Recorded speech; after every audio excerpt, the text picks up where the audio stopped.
네, 오늘은 지난주에 이어서 솔로몬에 관한 이야기 두 번째 시간을 갖도록 하겠습니다. 오늘 말씀 열왕기상 11장 1절부터 13절에 있는 내용을 보면 솔로몬의 말년에 관한 이야기를 이야기하고 있는데요. 지난 시간에 우리가 솔로몬에 관해서 이야기했던 것과는 달리 정말 지혜로웠던 왕, 우리 솔로몬이 지혜롭지 못한 말년을 맞이하는 그런 내용을 같이 살펴보았습니다. 11장 1절을 같이 한번 다시 읽어보면요.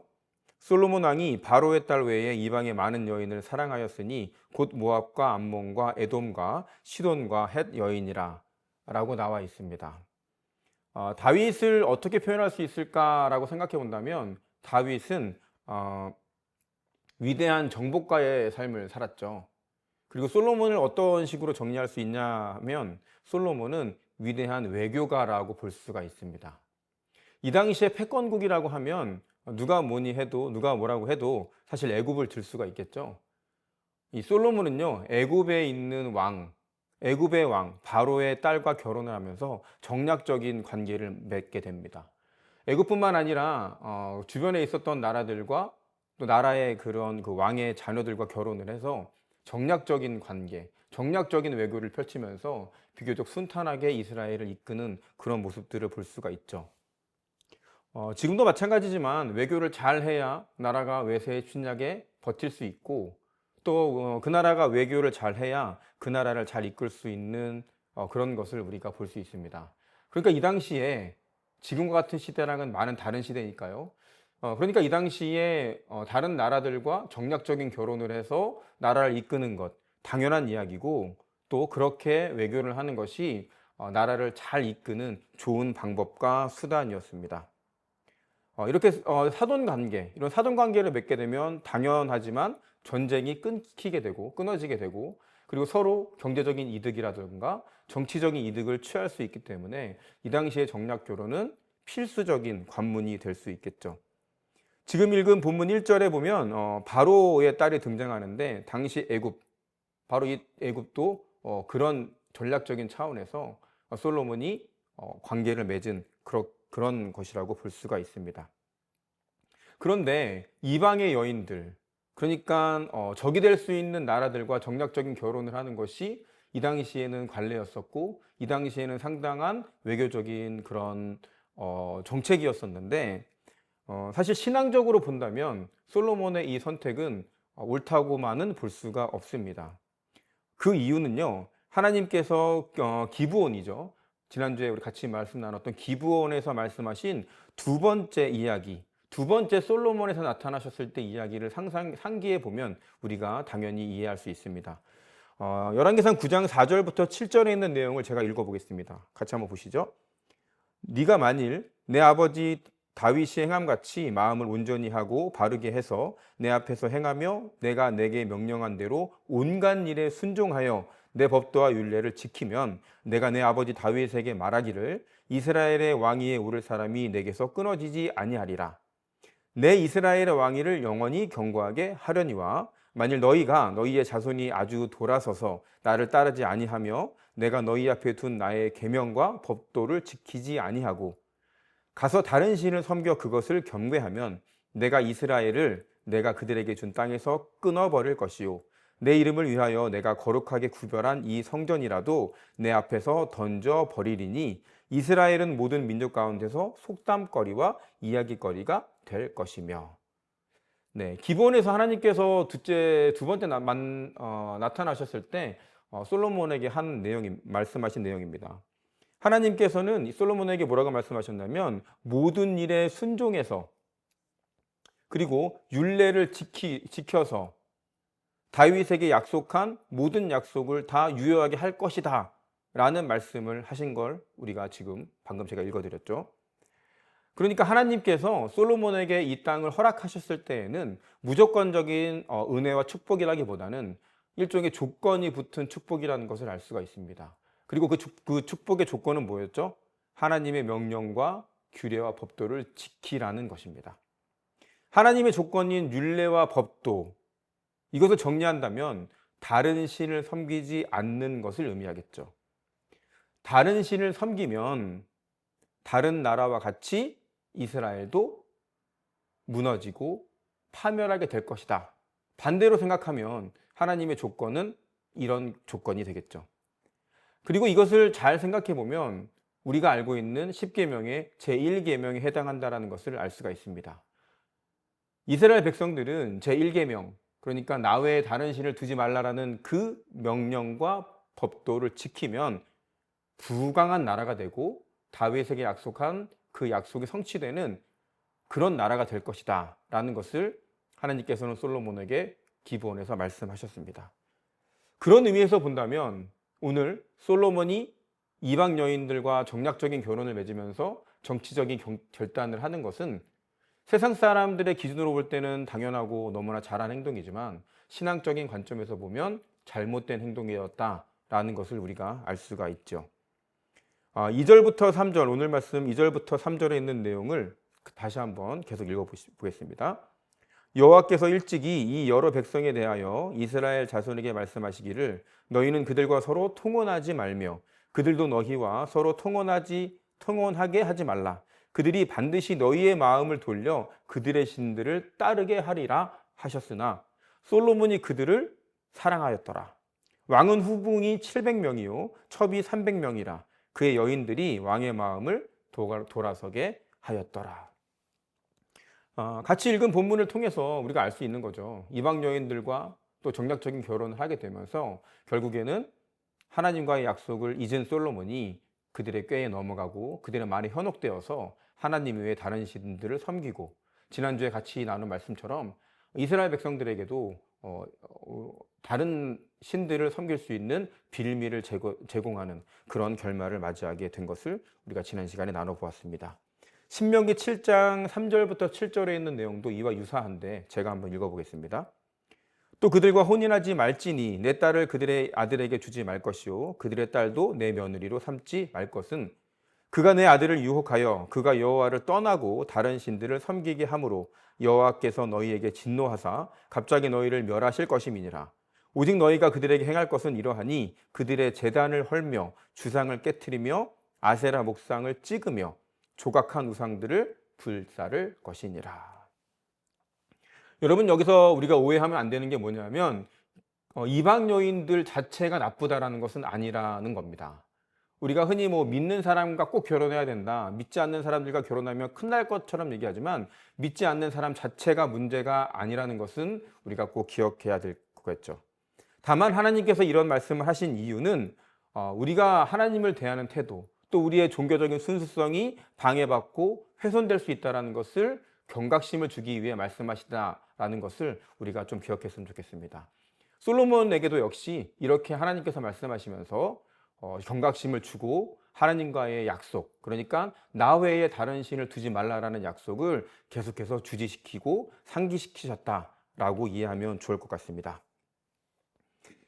신명기 17장 17절에도 보면요, 그에게 아내를 많이 두어 그의 마음이 미혹되게 하지 말 것이며 자기를 위하여 은금을 많이 쌓지 말 것이니라 라고 말씀하시는 맥락들 모두가 이런 식의 말씀이십니다. 이 부분은요, 이스라엘의 왕에 관한 법에 나온 부분들인데, 이스라엘의 왕은 하나님 외에 다른 신을 섬기지 않기 위해서 꼭 노력해야 된다라고 이해하면 좋을 것 같습니다. 왕들은요, 아내를 많이 두어서는 안 되고 또 하나님을 섬기는데 방해가 되는 요소들을 제거하는 그런 일에 집중을 해야 되겠죠. 성경에 나와 있는 법들은 따지고 보면, 성경에 나와 있는 율법들은 세속적인 율법, 세상의 율법들과는 많이 다르고 세상의 법들과는 어떨 때는 때로는 정반대의 그런 것을 원한다는 것을 우리가 기억을 해야 되겠습니다. 그러니까 우리가 매일매일 성경을 접하고 하나님께 기도하고 또 하나님과 호흡해야 되는 이유는 우리도 모르게 있는, 또 우리도 모르게 우리의 기준으로 행동하는 또 결정하는 것들을 최대한 막고 하나님의 법도와 규례를 기억하기 위함이라는 것을 우리가 기억해야 되겠습니다. 아침마다 큐티를 하고 또 매일매일 성경을 읽는 것이 나 스스로의 성찰과 또 나 스스로의 어떤 신앙의 성장이라는 측면도 있겠지만, 가장 근본적인 것은 오늘 하루도 우리가 하나님과 살아갈 때에 하나님이 나에게 원하시는 것이 무엇인지 가장 첫 번째 것, 나 외에 다른 것에 기준을 두지 말라라는 것, 그것을 잊지 않기 위함이라는 것도 우리가 꼭 기억했으면 좋겠습니다. 그러니까 우리가 하나님을 매일 만나야 되는 이유는 뭡니까? 우리가 제대로 생활을 하고 있는지, 우리가 제대로 정말 이 세상을 살아가고 있는지를 기억하는 그런 첫 작업이 하나님의 말씀을 듣고 묵상하는 것이라고 이야기할 수 있겠습니다. 가장 중요한 것, 그러니까 성경은 세상이 바라보는 시각을 넘어서고 다른 시각으로 우리에게 삶을 요구하고 있다. 이것을 우리가 또 한번 깨닫게 됩니다. 그렇다면 왜 이방 종교가 들어오는 것을 하나님은 금하고 계셨을까요? 만일 하나님을 버리고 가나안의 법을 따른다면 실질적으로 이스라엘 백성들에게 어떤 삶의 차이가 있는지를 우리가 조금 생각해 볼 필요가 있겠죠. 여러분, 가나안의 신이 대표적으로 누구죠? 바로 바알입니다. 바알. 이 바알이라는 신을 한마디로 정리한다라고 하면 농경 문화권에서 가장 강력한 신인 이 바알을 한마디로 정리하자면 바로 물질 우선주의라고 볼 수가 있습니다. 바알 신을 섬긴다라고 하는 건 물질이 최우선시 되는 삶을 상징하는 것이라고 볼 수가 있겠죠. 하지만 우리가 믿는 하나님은, 또 우리가 섬기는 하나님은 물질을 최우선적으로 여기는 그런 분이 아니기 때문에 우리가 바알 신으로 대표되는 그런 이방신을 섬기지 말아야 한다는 것을 성경은 우리에게 이야기하고 있습니다. 가나안의 종교, 그러니까 가나안의 정신은 물질 우선주의의 정신이었습니다. 하나님께서 가나안의 이스라엘 백성들을 인도하시고 초대하여 주셨지만 그곳에서 하나님의 백성의 삶을 살아가도록 허용하시겠지만 그곳에서 만행하고 그곳에서 팽배해 있는 물질주의 정신은 반드시 배격하고 받아들이지 말아야 한다는 것을 우리가 꼭 기억할 필요가 있습니다. 하나님은 우리의 삶의 인도자이시고 우리의 삶을 또 우리의 삶으로 초대해 주신 그런 장본인이시지만 이 세상에 있는 정신, 이 세상에 있는 물질 우선주의 정신을 배격하고 따르지 말라라고 오늘도 우리에게 말씀하고 계신 것을 우리가 기억할 필요가 있습니다. 그런 의미에서 우리는 하나님 외에 다른 신을 먼저 두지 말아야 되겠습니다. 그런 의미에서 우리는 하나님 외에 다른 신을 우리의 삶의 중심에 두지 말아야 한다는 것을 오늘 솔로몬의 이야기를 통해서 처음 우리가 이야기를 나눠보게 됩니다. 가나안의 정신은 물질을 우선시하는 정신이라고 했습니다. 물질이 최우선인 정신. 하지만 우리가 믿는 하나님은 물질이 아니라 우리의 이웃을 최우선으로 두시라고 하십니다. 물질을 위해서는 자신의 이웃을 조금 멀리할 수 있고, 물질이라면 이웃의 어려움에 잠시 눈을 감고 외면할 수 있는 것, 그것은 우리가 그렇게 표현하지 않아서 뿌인 것이지 바로 그것이 물질 우선주의라는 것을 우리가 기억해야 되겠습니다. 우리가 신앙생활을 하고 하나님의 사랑을 전할 때는 적극적인 방식과 소극적인 방식이 있겠죠. 적극적인 방식은 우리가 정말 하나님의 말씀을 직접적으로 전하고 복음을 전하고 교회로 인도하고 하나님의 삶을 살고자 직접적으로 말하는 것이라면, 이 간접적인 방식은 우리의 삶이 어떻게 남들에게 보여지고 이 세상에서 보여지는지를 뜻하는 것일 것입니다. 우리가 비록 하나님의 말씀을 직접적으로 전하지 않는다 하더라도 우리가 어려운 이웃을 배제하고 우리가 어려운 이웃을 모르는 척하는 그런 행동들을 통해서 우리도 모르게 간접적으로 하나님의 삶을 살지 않고 있다는 것을 그들에게 반증하고 있는 그런 꼴이 된다는 것, 우리가 기억해야 되겠습니다. 그러니까 우리는 입술로는 하나님을 찬양하고 하나님의 복음을, 하나님의 사랑을 전하는 삶을 살아야 되겠지만 우리의 행동으로도 똑같은 삶을 살아내기 위해 노력하고 또 기도해야 된다는 것을 우리가 이 시간 깨닫게 되는 것이죠. 다시 좀 본문으로 돌아와서요. 신명기의 법을 잘 지키면, 그러니까 이웃을 사랑하고 하나님 외에 다른 신을 두지 않으면 솔로몬의 나라, 그러니까 이스라엘은 영원히 굳건한 나라가 될 것이다 라는 것이 솔로몬을 통해서 하나님께서 말씀하신 약속이 되는 것입니다. 하지만 오늘 같이 본문을 읽어본 것처럼 솔로몬은 그 약속을 잊은 것 같습니다. 11장 5절부터 7절도 같이 한번 다시 읽어보면요. 이는 시돈 사람의 여신 아스다롯을 따르고 암몬 사람의 가증한 밀곰을 따름이라. 솔로몬이 여호와의 눈앞에서 악을 행하여 그의 아버지 다윗이 여호와를 온전히 따름같이 따르지 아니하고 모압의 가증한 그모스를 위하여 예루살렘 앞 산에 산당을 지었고 또 암몬 자손의 가증한 목록을 위하여 그와 같이 하였으며. 이스라엘의 왕이었던 솔로몬은 하나님과의 약속을 좀 잊어버린 것 같습니다. 이어지는 4절에도 계속해서 나오죠. 솔로몬의 나이가 많을 때에 그의 여인들이 그의 마음을 돌려 다른 신들을 따르게 하였으므로 왕의 마음이 그의 아버지 다윗의 마음과 같지 아니하여 그의 하나님 여호와 앞에 온전하지 못하였으니.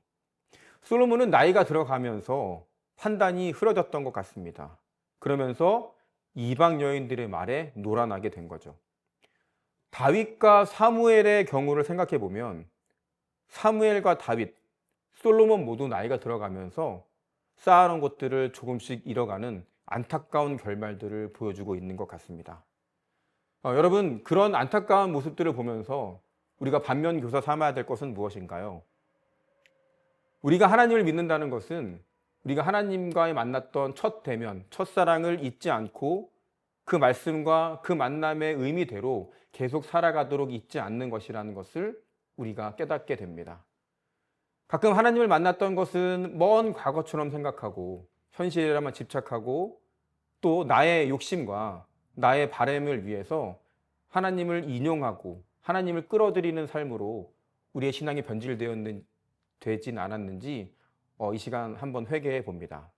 여러분, 바라기는 여러분의 삶 속에서, 그리고 설교하고 있는 저의 삶 속에도 하나님과의 첫 만남, 하나님의 첫사랑이 늘 살아 숨쉬는 그런 삶이 되시기를 주님의 이름으로 소망합니다. 어찌되었건 간에 솔로몬은 나이가 들어가면서 마음을 빼앗긴 것 같아요. 그리고 하나님 앞에서 온전하지 못했고 가지가지 신들을 섬기는 악행을 저지르게 됩니다. 오늘 말씀 11절부터 13절을 다시 읽어보면요. 여호와께서 솔로몬에게 말씀하시되 내게 이러한 일이 있었고 또 내가 내 언약과 내가 내게 명령한 법도를 지키지 아니하였으니 내가 반드시 이 나라를 내에게서 빼앗아 내 신하에게 주리라. 그러나 내 아버지 다윗을 위하여 내 세대에는 이 일을 행하지 아니하고 내 아들의 손에서 빼앗으려니와 오직 내가 이 나라를 다 빼앗지 아니하고 내 종 다윗과 내가 택한 예루살렘을 위하여 한 지파를 내 아들에게 주리라 하셨더라. 그러니까 하나님의 심판이 드디어 발표되는 거죠. 하나님은 솔로몬에게 심판을 내려야 했음에도 불구하고 사실은 아버지 다윗 때문에 심판을 조금 뒤로 미루십니다. 솔로몬 때문에 이스라엘이 정말 완전히 망하게 되게 생겼지만 유다 지파만큼은 자신에게 물려주겠다고 이렇게 또 말씀도 하시죠. 하나님은 다윗과의 약속을 잊지 않으셨던 그런 분이셨습니다. 그러니까 생각해보면 늘 신앙생활을 하다가 보면요, 우리가 사실 하나님과의 약속을 잊는 것이지 하나님은 우리와 했었던 약속을 하나도 잊지 않으셨던 것을 우리가 좀 기억하게 됩니다. 솔로몬 역시 솔로몬의 행동만 본다면 사실 인간적인 시각, 세상적인 기준으로 본다면 당장 이스라엘을 멸망하게 해도 하나도 이상하지 않을 이런 상황에서조차 하나님께서는 과거에 했었던 아버지 다윗과의 약속을 잊지 않으셨다는 것을 우리가 기억해 본다면 정말 우리 하나님은 우리를 사랑하시고 정말 우리에게 했었던 약속 하나하나를 기억하신다는 것을 우리가 감사함으로 받아들이게 됩니다. 그러니까 우리가 하나님께 늘 감사하고 하나님께서 우리에게 약속하셨던 것을 잊지 않고 늘 기도하고 기대하는 마음으로 살 수 있기를 주님의 이름으로 소망하고 또 바라는 것이죠. 열왕기상 11장의 솔로몬은 예전에 모사되었던 모습과는 많이 다르다는 것을 우리가 알 수가 있죠. 지난 시간에 나누었던 것처럼 정말 듣는 그런 지혜를 구해서 이방 여인들 또 창녀들의 어떤 문제들을 지혜롭게 풀었던 모습과는 정말 대조되는 모습으로 이렇게 말년을 맞이하고 있는 그런 모습들이 그려지고 있습니다.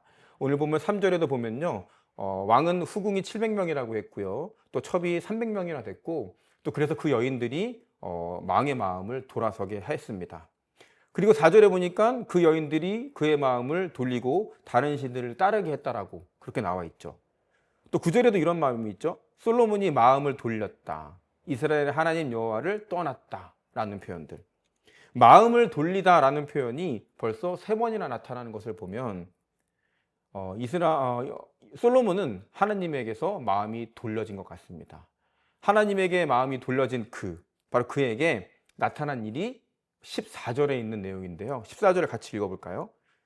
여호와께서 에돔 사람 하닷을 일으켜 솔로몬의 대적이 되게 하시니 그는 왕의 자손으로서 에돔에 거하였더라.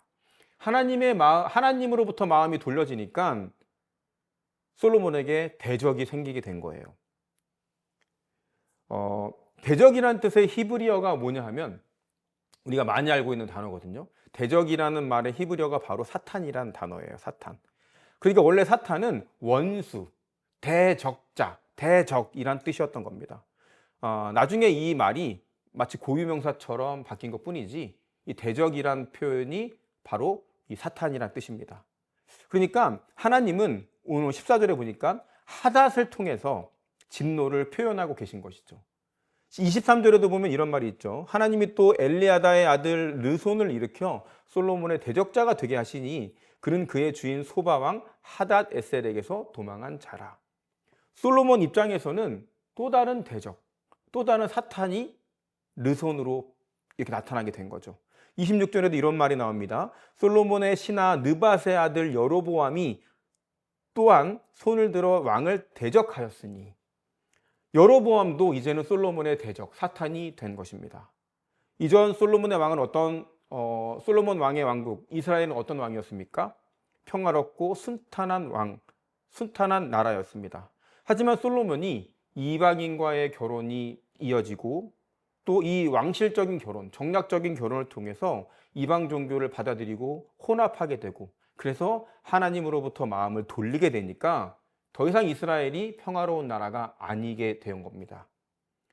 이제 이스라엘은 어떤 나라냐면 반란이 끊이지 않는 나라가 되게 되었습니다. 이제 왕국은 점차 쇠퇴하게 될 것입니다.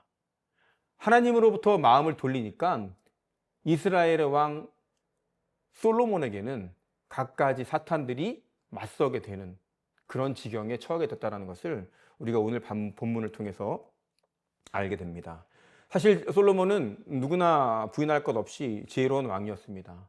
하지만 말년에 가서 이방 여인들과 어떤 이런 결혼하는 문제들이 터지게 되고 또 야훼 하나님의 그런 마음, 그런 정신을 잃게 되고 또 물질 우선주의인 여러 가지 신들을 섬기게 되면서 솔로몬의 왕국이 또 이스라엘이 망하게 되는 것이죠. 사실 11장 이전, 오늘 본문 11장 이전에도 보면 솔로몬의 정책들은 그다지 지혜롭지 못했다라는 것을 우리가 알 수가 있습니다.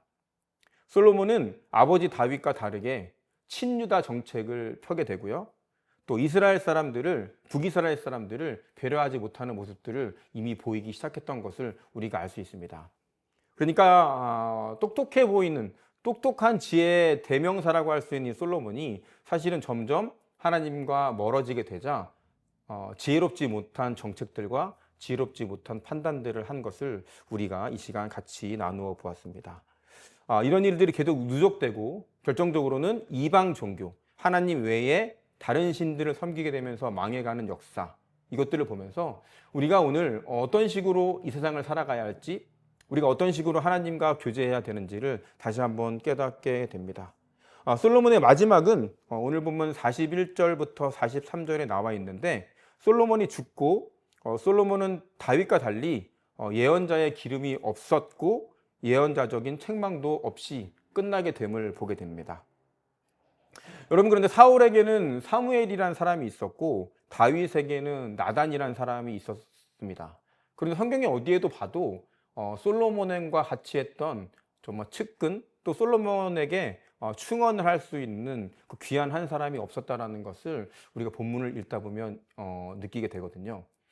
물론 성경에 나오진 않았지만 솔로몬에게 적절하고 올바른 신앙적인 말을 한 사람이 있었을지는 모르겠습니다. 다만 기록되지 않은 것을 유추해 본다면 적어도 솔로몬이 결정을 하는 데 있어서 하나님의 기준으로 결정하는 데 도움을 준 사람은 없었다. 혹은 솔로몬이 그런 사람들의 말을 귀담아 듣지 않았다라는 것을 유추할 수 있을 뿐입니다. 어쩌면 안타깝지만 솔로몬에게 가까운 사람, 그것이 누가 되었건 하나님의 기준으로 그런 정책을 펼 것을 조언해 주는 사람이 있었다면 어쩌면 솔로몬도 이렇게 끝나지만은 않지 않았을까라는 안타까운 마음을 가져보면서 오늘 본문이 이렇게 끝나게 됩니다.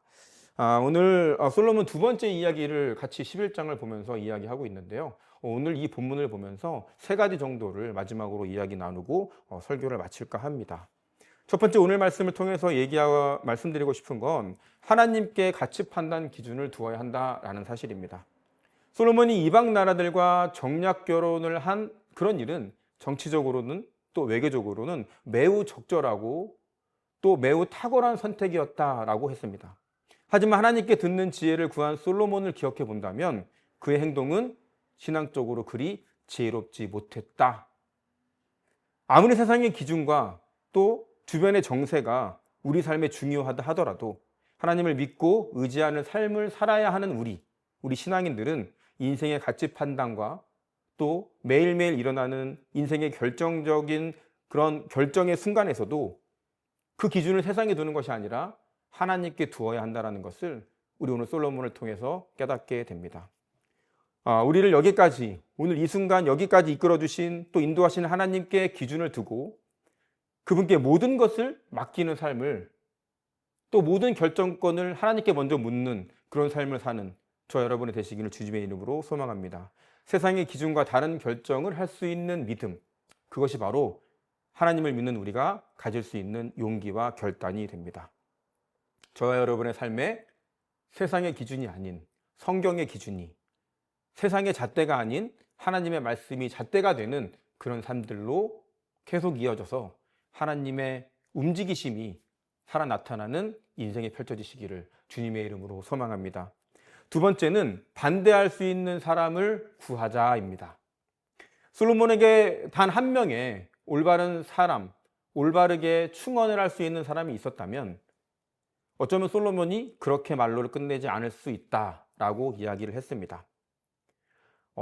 사실은 충언하는 사람이 있었지만 솔로몬이 듣지 않을 수도 있었겠죠. 솔로몬은 하나님께 듣는 귀를 구한 인물입니다. 하지만 정작 그의 삶은 두 귀를 막고 두 눈을 감고 자기의 의지와 주변 세상의 기준으로 살았던 그런 인물이었습니다. 우리 주변에는 사실 우리의 결정에 선한 마음을 가지고 반대하는 사람들이 있을지도 모릅니다. 특별한 경우를 제외한다면 우리 삶에 그런 사람들은 분명히 있습니다. 아주 가깝게는 배우자, 또 가족이 있고 또 때로는 친구가, 때로는 교회의 선후배가, 교회의 목사님들이, 또 우리가 알고 있는 직장의 선후배들이 우리에게 정말 삶에 도움이 되는 그런 반대하는 입장들을 이야기하고 있는데 어쩌면 우리가 그것들을 놓치고 있지 않나라고 생각을 해봅니다. 바라기는 우리가 오늘 말씀을 통해서 적어도 우리에게 신앙적인 기준을 가지고 우리가 하는 결정들에 반대할 수 있는 사람이 있기를 기도하면 좋겠습니다. 그리고 믿는 우리가 세상의 기준이 아니라 정말 세상의 사람들이 살아가는 기준이 아니라 신앙의 기준을 가지고 정말 주변에 있는 사람들에게 충언해주고 하나님의 기준을 알려줄 수 있는 그런 우리가 되었으면 좋겠습니다. 사촌이 땅을 사면 배가 아프다라는 말이 있잖아요. 그렇죠? 제가 예전에 가깝게 지내는 친구, 지금은 가깝게 지내지 않거든요. 그 친구가 어떤 친구냐면 남이 잘 되는 꼴을 못 보는 친구예요. 한 번은 저랑 안경을 맞추러 같이 갔는데 제가 이제 안경을 몇 개 써보니까 고등학교 때인데 아무리 봐도 어울리지 않는 안경인 거예요.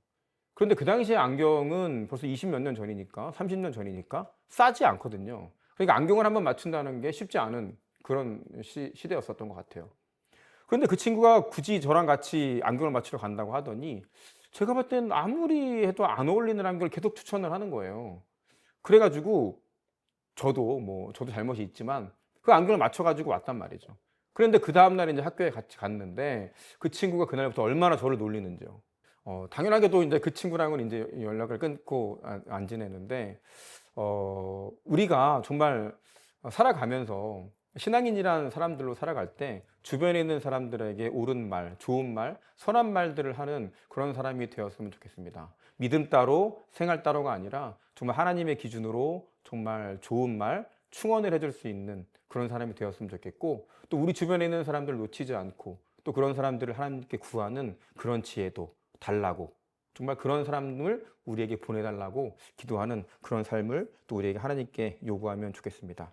마지막 세 번째 말씀드리고 싶은 건 하나님과의 첫사랑을 꼭 지키자라는 것입니다.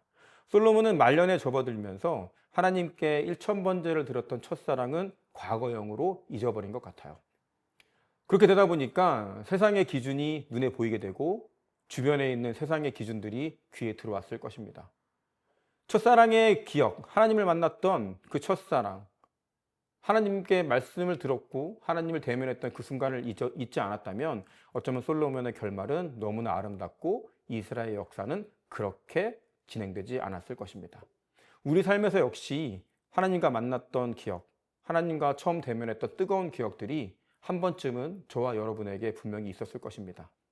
때로는 그 감격이 잊혀지지 않고 또 그 감격이 그리울 때도 있지만 많은 경우에 우리가 그 경험들과 첫사랑을 잊을 때가 많은 것을 저도 고백을 합니다.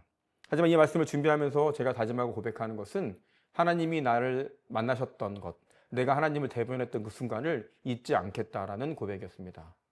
오늘 같이 말씀 나눈 여러분에게도 하나님이 분명히 만났던 순간들이 있었을 텐데 우리 인생을 살아가면서 그런 것을 잊지 않고 하나님께 구할 수 있는, 또 하나님과의 만났던 그 첫사랑을 잊지 않기 위해서 매일매일 하나님과 호흡하기 위해서 노력하는 그런 삶이 되었으면 좋겠습니다. 우리가 하나님과의 첫사랑을 잊지 않을 때에 하나님께서 우리에게 주신 기억들, 하나님이 우리에게 하셨던 약속들이 우리 삶에서 하나씩 이루어지고 발현되어서 우리가 사는 이 땅이 귀하고 복된 터전이 될 것을 저는 믿습니다. 우리 믿는 사람들이 하나님의 첫사랑을 잊지 않고 귀한 삶들, 복된 삶들을 이루어 나갈 때에 우리 주변의 땅이 적시게 될 것이고 우리의 말과 행동을 통해서 하나님의 사랑이 이 세상을 적실 수 있다는 것을 우리가 꼭 기억하는 저와 여러분이 되시기를 주님의 이름으로 축원합니다. 그런 의미에서 본다면 하나님의 첫사랑을 잊지 않는 것은 나의 삶의 핵심적인 가치이기도 하지만 우리가 이 세상을 살아가는 크리스찬으로서 반드시 행해야 하는 그런 의무라는 것을 우리가 또 한번 깨닫게 됩니다. 일주일 동안 여러분의 삶의 현장에서 하나님을 만나는 귀한 역사가 있기를 축원하고 또 일주일 동안 살아갈 때에 하나님과의 첫 대면을 잊지 않는 귀한 첫사랑을 간직하는 그런 신앙이 되시기를 주님의 이름으로 축원합니다. 기도하겠습니다.